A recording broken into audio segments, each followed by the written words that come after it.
ஒரு தோல்வி அடைந்த படத்தை பற்றி நான் இந்தியாவின் மிக முக்கியமான சினிமா விமர்சகர் என்று மதிக்கிற வெங்கடேஷ் சக்கரவர்த்தி ஒரு நீண்ட கட்டுரை எழுதியிருந்தார். நான் அந்த கட்டுரையை படிச்சுட்டே சாப்பிட்டு முடிக்கிறதுக்குள்ள எனக்கு பொறுமை இல்லாமல் நான் உடனே பாரதராஜாவுக்கு ஃபோன் பண்ணி, சார் உங்கள் எண்ணுயிர் தோழன் படத்தை பற்றி வெங்கடேஷ் சக்கரவர்த்தி ஒரு கட்டுரை எழுதியிருக்கார் சார் அப்படின்னு கேட்டேன்.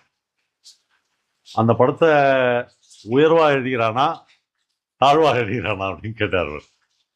ரொம்ப பிரமாதமான படம், இது ஏன் சக்சஸ் ஆகலன்னு தெரியல.